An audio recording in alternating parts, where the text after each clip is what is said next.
Je ne crois pas qu'il y ait eu de magasin de prêt-à-porter au village. Je n'ai absolument aucun souvenir de ça. Euh, Ma mère achetait tout ce qui n'était pas à coudre tout de suite, comme par exemple des vêtements d'hiver, des manteaux, euh, des sous-vêtements. Elle achetait ça par catalogue. On avait un représentant qui venait de temps en temps à la maison avec un catalogue, avec des paquets, puisqu'elle commandait par catalogue, et il lui emportait ensuite ce qu'elle avait décidé d'acheter. Et donc c'était très pratique pour elle, surtout qu'elle n'avait pas de moyen de transport pour aller ailleurs. À l'époque, mon père n'avait qu'une bicyclette. Après, il a été un peu mieux financièrement et il a acheté une grosse moto. Et ce n'est que beaucoup plus tard qu'il a eu une 2 chevaux, une voiture euh, increvable qu'il pouvait utiliser pour aller dans la montagne et dans les hameaux isolés pour son travail. Donc tout ce qui n'était pas acheté sur catalogue était acheté auprès de la couturière.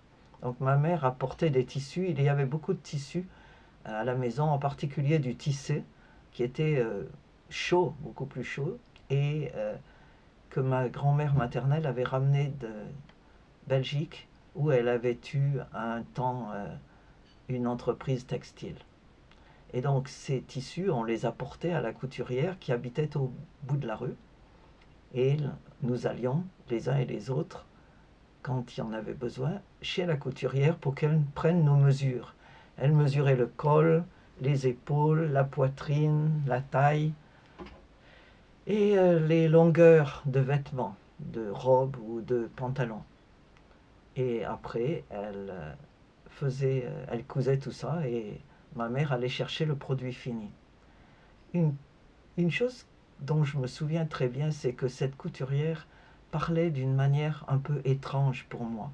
J'avais énormément de mal à comprendre ce qu'elle disait, mais ce qui n'était pas le cas de ma mère. Ma mère était habituée et parlait tout à fait normalement avec elle, mais l'articulation de cette couturière était un peu embarrassée et le son de ces mots était également étrange pour moi.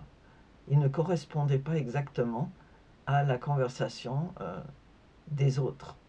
Et je n'ai su qu'après coup qu'en fait cette personne euh, avait un handicap. Elle était ce qu'on appelait à l'époque sourd-muette, c'est-à-dire qu'elle était née sourde et comme elle n'entendait rien, elle ne pouvait pas apprendre à parler. Donc ces gens étaient ce qu'on appelait donc des sourds-muets. Et aujourd'hui, tous les sourds bénéficient de la langue des signes. Une langue des signes qui est très ancienne, puisque en France, elle a été inventée à l'époque de la Révolution française, à la fin du XVIIIe siècle. Mais elle ne s'est pas répandue tout de suite, et les gens la considéraient comme quelque chose de un peu inquiétant, parce qu'ils ne la comprenaient pas. Et donc, ce que voulait le public, c'est que les sourds apprennent à parler, comme des gens qui entendaient.